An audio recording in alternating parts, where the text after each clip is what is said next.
A black mother immerses herself in the fight against racism and the exploitation of immigrants, but when her daughter becomes the target of dark forces, she is forced to confront the greatest challenge of her life. Will truth and justice be enough to protect them? You will be captivated by the intense and unexpected twists in this journey for justice.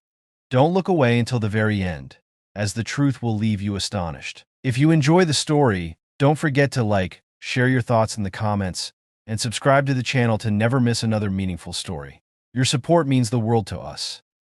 Naomi forced a weak smile as she stepped outside, where the icy wind immediately whipped against her face. Thick snowflakes swirled chaotically in the air, obscuring the view of the small town. She pulled her hood tighter around her head and made her way toward the street. The yellow school bus was already waiting at the corner, its engine rattling in the frigid air. Naomi walked slowly toward it, her stomach nodding as she spotted the familiar figure of George Miller, the bus driver, through the frosted windshield. He was a heavy-set man with a perpetually sour expression and sharp, piercing eyes, always seeming to look for someone to lash out at. Naomi climbed onto the bus, and the familiar sense of suffocating tension hit her instantly. George Miller sat hunched in the driver's seat, his cold gaze sweeping over her briefly before looking away. His graying beard and permanently scowling face made him resemble a stone statue, frozen and unapproachable. "Well, if it isn't little Miss Harper again," George muttered just loudly enough for Naomi to hear. She didn't respond, keeping her head down as she moved quickly toward the middle row of seats. But from the back of the bus, giggles began to ripple through the air. "Naomi, the princess of the immigrant club," a voice rang out from the group of kids at the rear. It was Jake, a large boy who always found delight in taunting Naomi. "I heard your mom's helping those illegal immigrants again." "Careful, people might think your family's one of them," another voice added, this time belonging to Lisa, a blonde-haired girl who never missed a chance to ridicule Naomi. Naomi gripped the straps of her backpack tightly, trying not to show any reaction. She was used to these jeers. The kids all knew her mother was an investigative journalist, and they saw her work exposing injustices as an excuse to mock Naomi. George Miller sneered from the driver's seat, his voice dripping with contempt. "Pathetic, isn't it? Mommy's a hero for all those illegals, but the little girl doesn't have a place here." Naomi didn't reply, keeping her head down and staring at her feet. But inside, she felt a fire of anger and humiliation burning fiercely. The bus continued rolling along the winding mountain road, with the snow falling heavier by the minute. The air inside the bus grew suffocating as the teasing voices grew louder and bolder.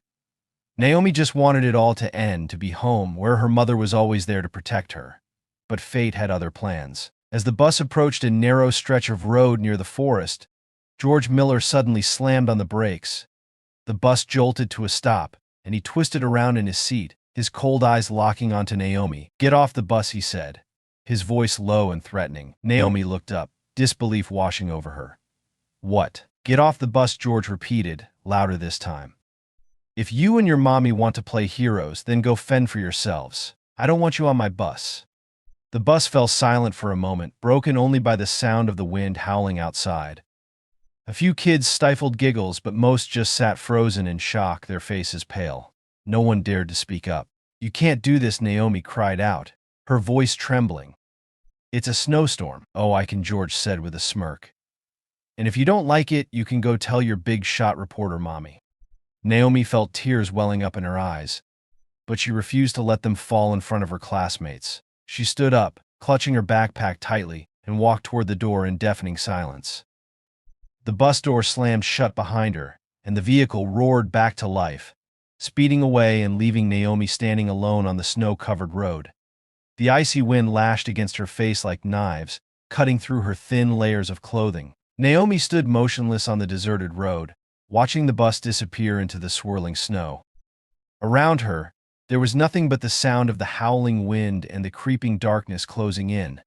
She knew she had to find a way to survive, but how could she, when the cold and the dark were her only companions? Naomi tried to move her numb legs, but the thick snow seemed determined to pull her under.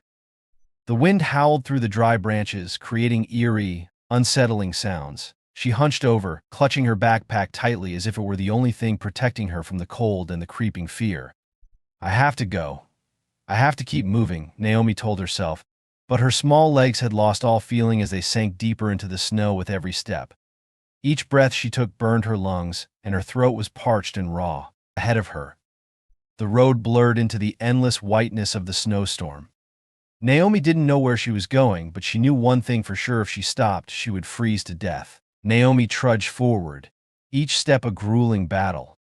The wind lashed at her face, tangling her hair and sending tears streaming down her cheeks, only to freeze into thin streaks of ice. Every movement was an act of defiance against the despair threatening to consume her. Suddenly, in the distance, she spotted a faint light flickering through the storm. It wasn't the sharp, powerful beam of a bus's headlights, but rather a soft, warm glow, like that of an oil lamp. Naomi stood still for a moment, unsure if it was real or just an illusion brought on by the cold and her exhaustion. A light means someone. Someone is there. Summoning the last reserves of her strength, Naomi forced herself to run toward the light, though her legs felt like they were shackled by the heavy snow. Her breathing became rapid, and her heart pounded in her chest. She had to reach that light, whatever it was. Breaking through the swirling snow, Naomi found herself standing in front of a small wooden cabin nestled deep in the forest. The cabin looked old, its wooden planks weathered and gray, but the light shining from an oil lamp hanging in the window made it appear like a haven. Naomi stepped closer, her frozen hands trembling as she knocked lightly on the wooden door. "Please. Is anyone there?" she called out, her voice shaking and weak, barely audible over the sound of the howling wind. She waited in heavy silence, her heart thudding in her chest. After a moment, the wooden door creaked open, revealing an older woman with a gaunt but resolute face.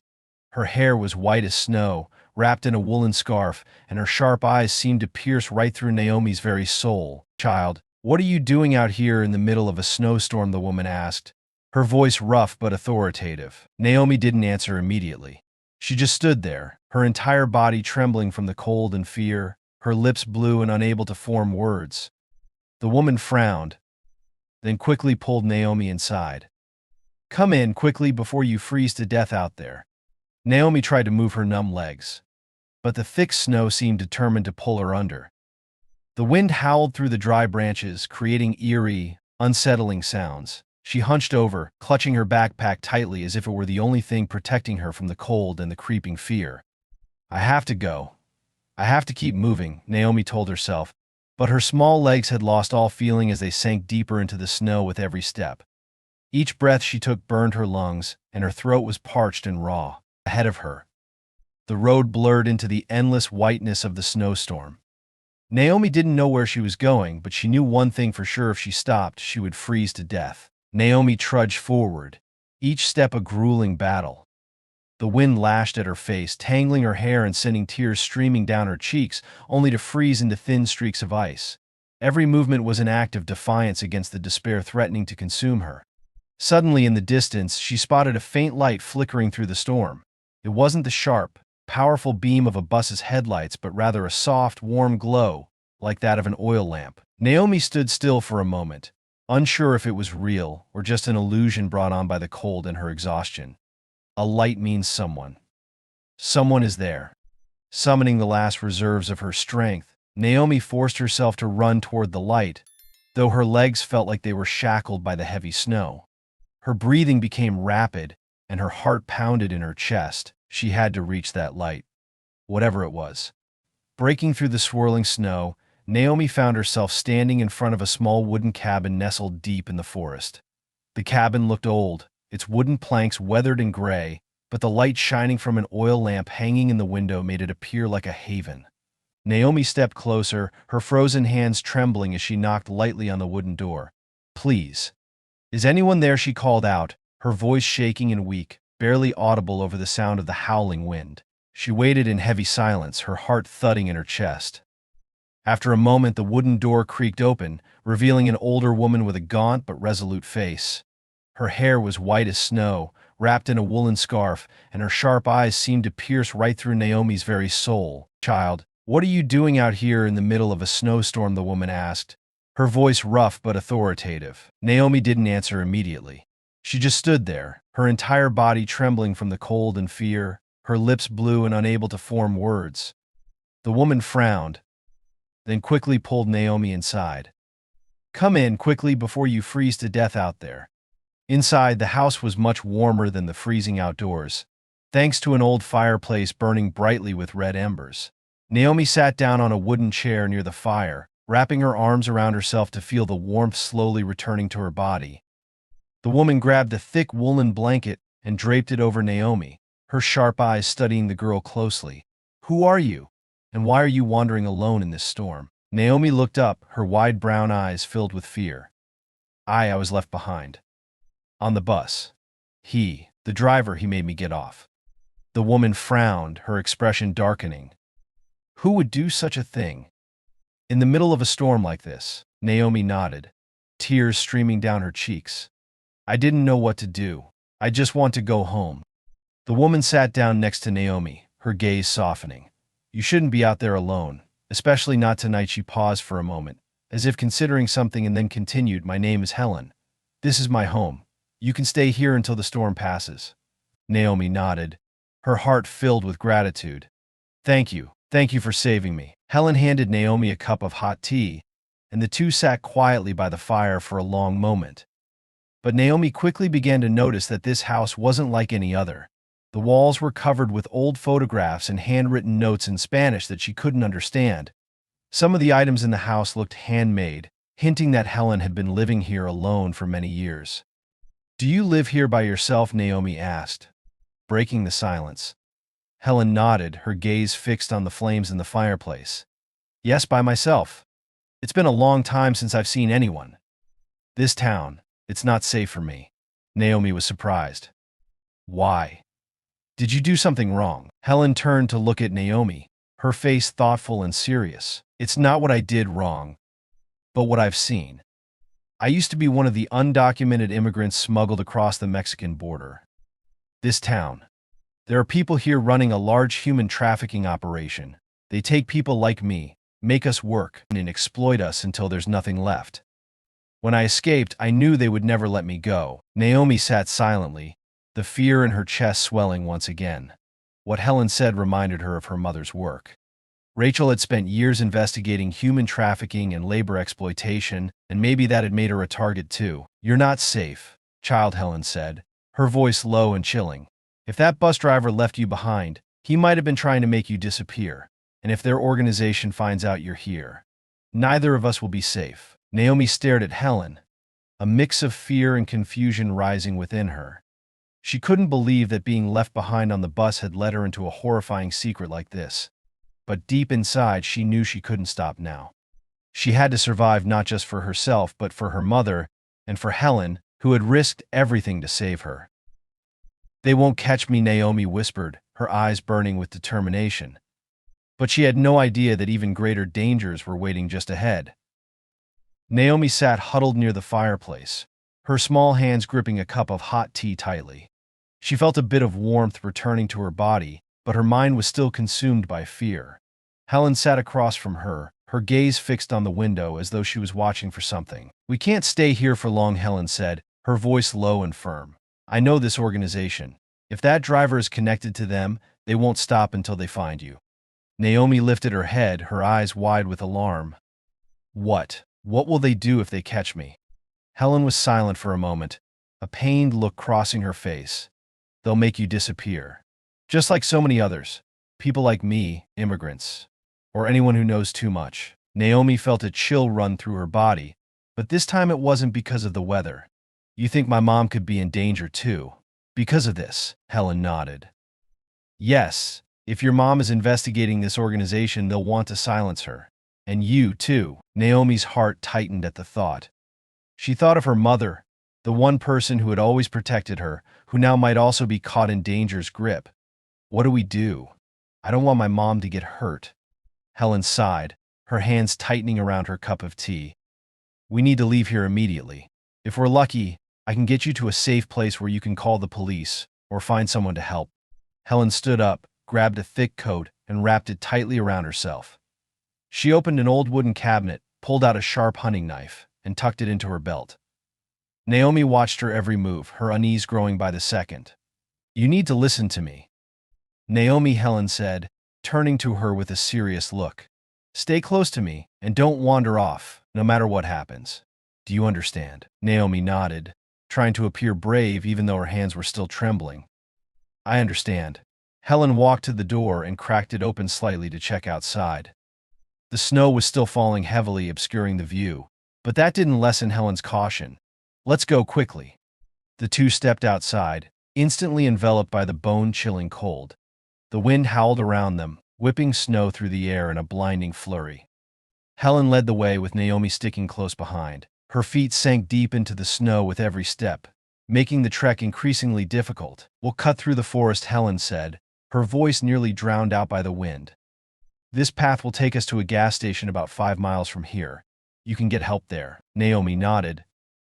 But before she could say anything, a strange sound came from behind them. At first it was faint, like the snap of a twig. Then came the heavy crunch of footsteps in the snow. She turned to look, but all she could see was the pitch-black night and the endless expanse of white snow. "Helen," Naomi whispered, her voice trembling. There's someone following us." Helen spun around, her sharp eyes flashing with alertness. She raised a hand to signal Naomi to stay quiet, then slowly pulled a hunting knife from her belt. "Don't panic. Stay silent and keep moving," she said softly. The footsteps behind them grew closer. Naomi felt her heart pounding in her chest as though it was about to burst. She tried to move faster, but the thick snow made it nearly impossible. Helen stopped abruptly, her eyes locking on Naomi's. "They're getting too close. You have to run. Run as fast as you can to the north, to the gas station. I'll hold them off." Naomi's eyes widened, and she frantically shook her head. "No, I can't leave you. I can't go alone." Helen crouched down, placing both hands firmly on Naomi's shoulders, her gaze filled with determination. "You have to go, Naomi. I've spent my whole life running, but you still have a future ahead of you. Run. Don't look back." Tears welled up in Naomi's eyes, but she knew she couldn't argue. Helen turned away, facing the darkness behind them. Naomi stood frozen for a moment before she turned and started running. Naomi ran through the forest, her feet sinking deep into the snow with every step, turning each movement into a grueling struggle. The wind howled, and the sound of her own ragged breathing filled her ears, but she didn't dare look back. From somewhere behind her, Helen's scream echoed through the night. Naomi heard the clash of a knife against metal, the snapping of branches, and then the deafening crack of a gunshot. "Helen," Naomi screamed, but she didn't stop running. Helen's final words echoed in her mind, "Run. Don't look back." She kept running, tears streaming down her face. Her heart felt like it was shattering at the thought of Helen, but she knew she couldn't turn back. Helen had sacrificed herself to give Naomi a chance to survive. After what felt like an eternity, Naomi finally saw a faint light in the distance. It was the light of a gas station, the place Helen had told her about. Naomi summoned every ounce of strength she had left and sprinted toward the light. When she reached it, she pounded on the glass door, her breaths coming in desperate gasps. "Please, help me," she croaked. The door swung open, and an older man with a thick beard appeared. It was Bill Carter, the owner of the gas station. He looked at Naomi with a mixture of surprise and concern. "What are you doing out here in the middle of a snowstorm? What happened?" Naomi couldn't answer right away. She just stood there, her entire body trembling from exhaustion and fear. But she knew that even though she had reached temporary safety, her battle was far from over. Naomi had escaped the chase, but the price was Helen's sacrifice. She had made it to the gas station, a place where there was hope for help, but the people hunting her were still out there. Naomi's story was only beginning, and the dark secrets of the organization were yet to be uncovered. Naomi curled up on an old wooden chair inside the gas station, her trembling hands gripping the cup of hot water Bill Carter had handed her. The warmth began to spread through her body, but her mind was in turmoil. Everything had happened so fast: the storm, George Miller's hatred, Helen's sacrifice to protect her, and now she was sitting in a strange gas station, unsure if she was truly safe. Bill Carter, the gas station owner, watched her closely. He was an older man with a face etched by the wrinkles of time, but his eyes were sharp and filled with vigilance. "You need to tell me what's going on, young lady. You can't just sit here in silence," he said, his voice stern but laced with concern. Naomi looked up, her red-rimmed eyes meeting his. She bit her lip, trying to steady herself. I was left behind on the bus," she said, her voice breaking. "The driver, he hates me because of my mom. He made me get off in the middle of the storm." Bill frowned. "How did you get here then? Did you come all this way alone?" Naomi shook her head, her throat tightening. There was someone. Her name was Helen. She saved me. But then she stopped, tears streaming down her face. They got her. They're bad people. I don't know who they are, but they want to take me and my mom. Bill placed a hand on Naomi's shoulder, his expression growing sharper. What did they look like? Did you see any of them clearly? Naomi shook her head again. I didn't see their faces. But Helen said they're part of a secret group in town, people who traffic others, and some of them are powerful. Bill's brow furrowed, and it was clear Naomi's words had stirred something in his mind. He stood up, walking quickly to a wooden cabinet in the corner of the room, and pulled out an old rifle. If what you're saying is true, then we're not safe here. They won't stop. The sound of the wind howling outside made Naomi shiver. But then, another sound emerged, the low rumble of an engine in the distance. She looked up at Bill, her eyes wide with fear. Are they here? She whispered. Bill didn't answer right away. He walked toward the window, gently pulling the curtain aside to look outside.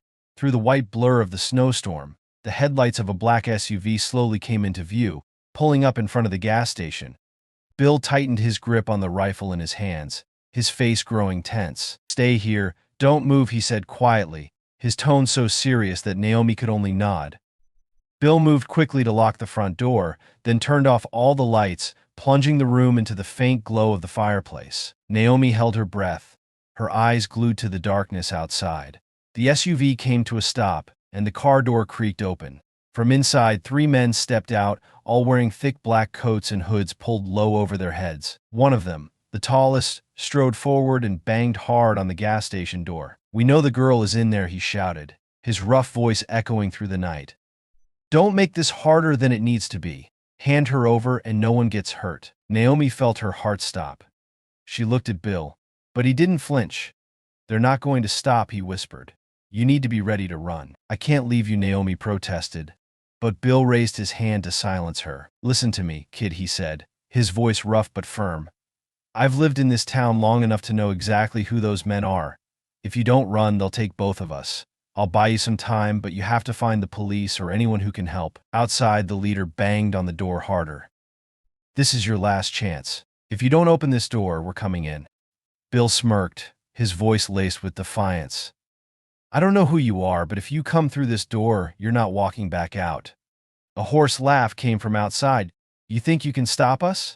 You're just an old man. But fine, if you're so eager to die, we'll oblige. Before the words had fully left his mouth, the sound of shattering glass echoed through the room. One of the men had smashed a side window of the gas station. Bill whirled around, raising his rifle. Naomi, run, he shouted. Naomi froze, her feet seemingly glued to the ground. Bill, she choked out. Run, Bill yelled louder, pulling the trigger.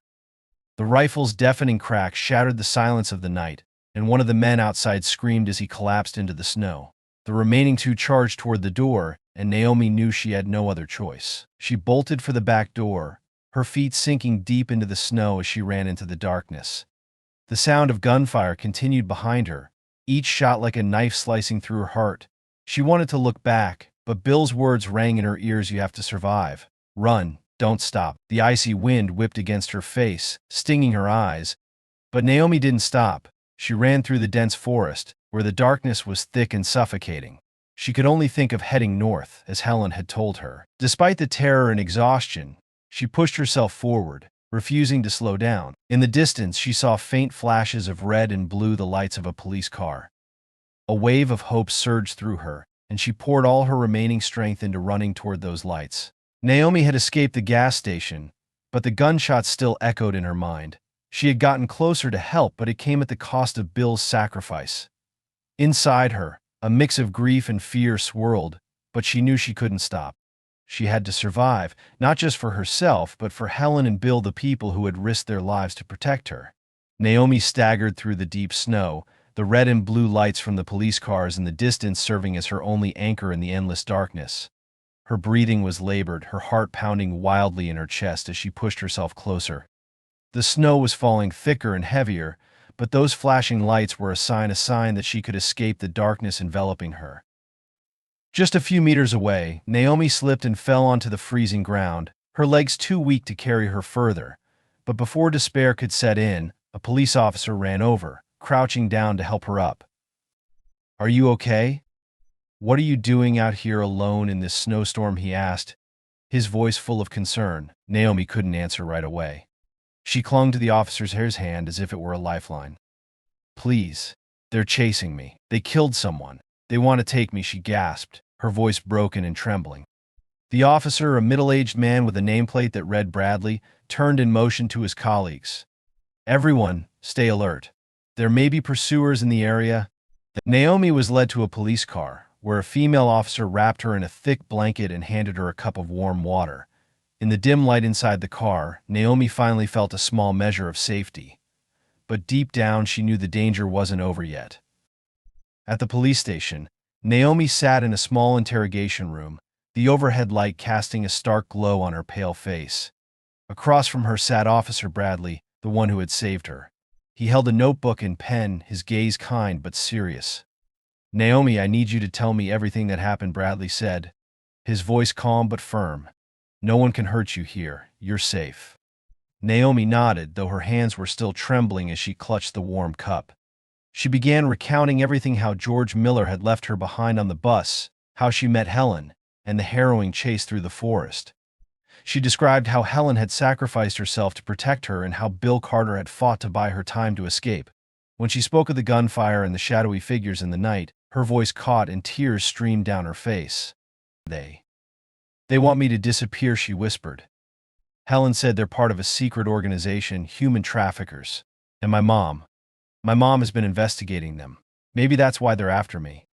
Bradley frowned as he listened to Naomi's words. A secret organization? Do you know anything more about them? Who's behind all of this? Naomi shook her head, her eyes filled with sorrow. I don't know. But Helen said they're very dangerous. They control the entire town. Even some of the police. Bradley stiffened, though he kept his expression neutral. All right, I'll look into this. But first, we need to make sure you're safe. Less than an hour later, the interrogation room door burst open, and a woman rushed in. Naomi Rachel Harper, Naomi's mother, ran to her and wrapped her in a tight embrace, tears streaming down her face. Mom, Naomi whispered, her voice choked with emotion as she felt the warmth of her mother's embrace. Mom, they're after you. And they killed Helen. Rachel pulled back slightly, placing both hands on Naomi's shoulders, her eyes filled with a mix of worry and fury. I know, Naomi, I know everything. But you're safe now. I won't let anyone hurt you again. Bradley stepped closer, nodding at Rachel. Mrs. Harper, I'm Officer Bradley. Your daughter has told us what happened. Can you tell me more about your investigation? This seems bigger than anything we've ever imagined. Rachel took a deep breath, her gaze resolute. It is, and I have the evidence. I've gathered documents and video proving that this secret organization is tied to a large-scale human trafficking ring. They don't just exploit undocumented immigrants, they target anyone who dares to oppose them. Bradley frowned. Then we need to act immediately. You'll need to hand over that evidence to us. Rachel shook her head. It's not that simple, officer. Some members of your department may be involved with this organization. I need to ensure this evidence gets to the right people. As Rachel and Bradley were discussing, another officer entered the room, his face pale. Sir, there's been an incident. Someone attacked Bill Carter's gas station. We found him. But he didn't make it. Naomi froze, her heart feeling as though it had been crushed. Bill, she whispered, tears streaming down her face. They killed him. Bradley clenched his jaw and nodded to his colleague. All right, get a team together. We'll investigate immediately. Rachel turned to Naomi, pulling her into another embrace. You have to be strong, Naomi. We're going to bring them to justice. For Helen. For Bill. For everyone they've hurt. As Naomi was taken to a temporary safe location, Rachel and Bradley began to take action. The secret organization, powerful and dangerous, had left traces behind. The sacrifices of Helen and Bill were not in vain. They had ignited a fire to fight back in both Rachel and Naomi. But the battle was only just beginning, and darkness still loomed over the small town. Will Rachel and Bradley be able to dismantle the criminal network before they strike again? And Naomi, after all she has lost, will she find the strength to hold on to her courage in the fight that lies ahead? Rachel Harper sat in the small office of a secret safe house arranged by the police. In front of her was a laptop containing files and videos she had quietly collected over the past several months. These were undeniable pieces of evidence exposing a human trafficking network led by a secret organization, backed by some of the most powerful figures in the town.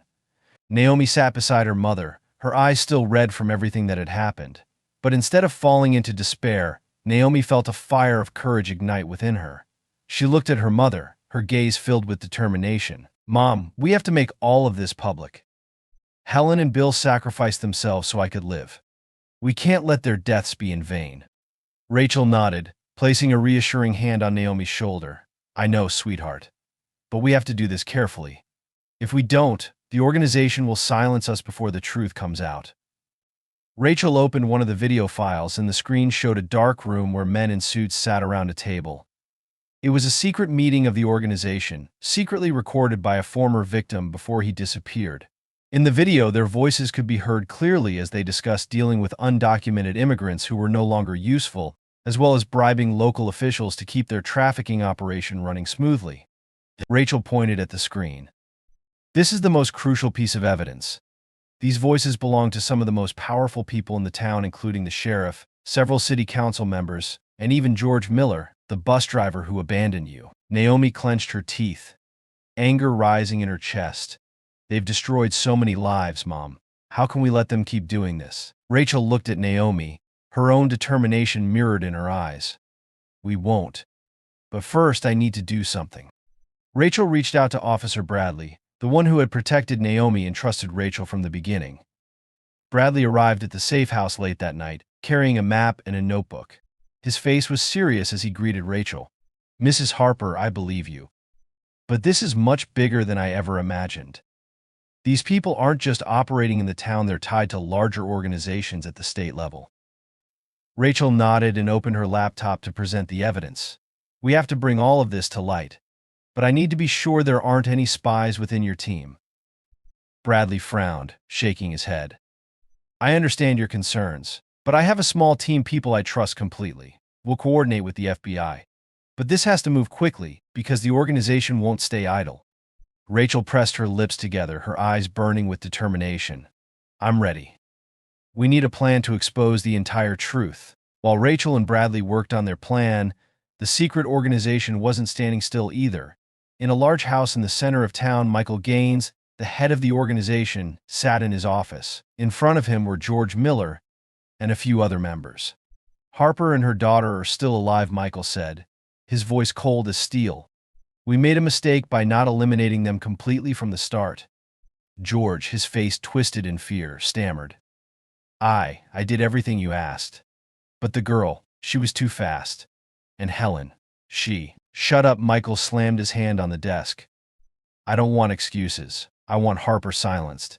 And this time, there can be no mistakes." Michael turned to another man in the room, the town's sheriff, the same man Rachel had mentioned in her investigation. "You know what to do," Michael said. "No loose ends." Meanwhile, Bradley brought Rachel and Naomi to a temporary base where the FBI had set up their operations. As they entered, Naomi noticed the presence of agents who looked far more professional and disciplined than the town's police force. That gave her a small sense of relief. Rachel handed over all the evidence to the FBI agents. Anderson, the lead agent, reviewed the files and videos, nodding in approval. "Mrs. Harper, this is undeniable evidence. We'll begin arrests immediately. But you have to understand, this won't be easy. This organization has a lot of influence. They'll fight back." Rachel nodded. "I've prepared for that.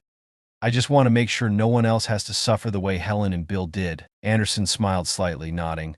"We feel the same way. But before we act, I need to ensure that you and your daughter are kept safe. These people will do anything to silence you." Naomi spoke up, her voice trembling but filled with resolve. "I won't let them win. They've taken so much. But I'm still here, and I want to fight." Anderson looked at Naomi, a flicker of surprise crossing his face. "You're brave, kid. And you're right. We won't let them win." As the FBI prepared for a raid on the secret organization, Naomi and Rachel were moved to another secure location, but neither of them truly felt safe. Rachel knew the organization wouldn't go down without a fight, and Naomi was still haunted by everything she had been through. Still, they both understood that this was their one chance to bring the organization down and expose everything. Rachel spent her final hours before the operation writing a detailed article about what she and Naomi had endured and how they had survived. "If anything happens to me, Naomi, make sure this article gets published," she said, her voice trembling but firm. "Mom, we're going to survive," Naomi replied, her eyes gleaming with determination, "and we're going to win." The battle against the organization had reached its climax. As the FBI prepared to act, Rachel and Naomi faced the greatest uncertainty of their lives.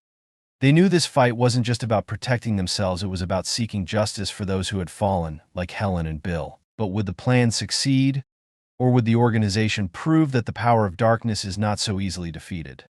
That night, darkness shrouded the small town, cold and still. Snow continued to fall, blanketing the streets and rooftops in a layer of white. While most of the town's residents were fast asleep, deep within the heart of the town, in a large house, the secret organization was holding an emergency meeting. Michael Gaines, the head of the organization, sat at the head of the large conference room. His closest confidants, including George Miller and the town's sheriff, stood around him. Michael's anger was unmistakable, blazing in his eyes. "Our organization has existed for decades without detection. We have controlled this town, so why are we letting a reporter and her little daughter turn everything upside down?" Michael growled, his sharp glare cutting through the room. The sheriff lowered his head, his expression tense. "I've done everything I can to keep this under wraps, but Rachel Harper's article and the evidence she has are undeniable. If she makes everything public, we'll lose everything." Michael's lips curled into a cold smile. "We're not going to let that happen. Mobilize all our resources. Find her before the FBI does." George Miller, pale and visibly shaken, stammered, We killed Helen and the old man at the gas station. But that girl, she still survived. How could she have made it through all of this?" Michael's eyes narrowed dangerously. "Don't ask questions." Meanwhile, at the FBI's temporary base, Rachel and Naomi waited in tense silence. Rachel's eyes were glued to her laptop, where she monitored updates from the FBI team preparing for the raid. Naomi, though exhausted, clutched a blanket tightly around herself, her wide eyes filled with apprehension. Agent Anderson walked into the room, bringing with him the latest intel. "Rachel, we've pinpointed the exact location of the organization. They're meeting at a large house on the outskirts of town. We're moving in tonight." Rachel nodded, her eyes burning with determination. "Good. This is our one chance to end it all." Naomi looked up, worry evident in her gaze. "Mom, will they be safe? The FBI agents, can they really beat those people?" Anderson offered Naomi a reassuring smile. "We've prepared for this thoroughly. This organization can't stand against us. Not with the evidence we've gathered. You don't have to worry." But deep down, Naomi couldn't shake a strange sense of unease. She remembered the cold, merciless eyes of the men who had hunted her, the ruthless cruelty of George Miller, and the power of the organization. She knew they wouldn't go down without a fight. The FBI moved swiftly and in complete secrecy. Black vehicles with no lights sped through the deserted streets, heading straight for Michael Gaines' large house. The tactical team was fully armed and prepared for any situation. At the hideout, Michael Gaines was still giving orders to his subordinates to track down Rachel Harper. Unbeknownst to him, he was already surrounded. "Initiate the assault," Anderson commanded over his headset. Immediately, agents breached the doors and stormed in. Gunfire and shouts erupted everywhere. Despite their preparations, the secret organization was no match for a highly trained force like the FBI. Many members were captured on the spot, while others tried to flee but were quickly apprehended. Michael Gaines stood in the conference room, his face hardening as the sound of gunfire echoed through the building. He turned to the sheriff. "Do something. Don't let them take me." But before the sheriff could react, the door was blown open.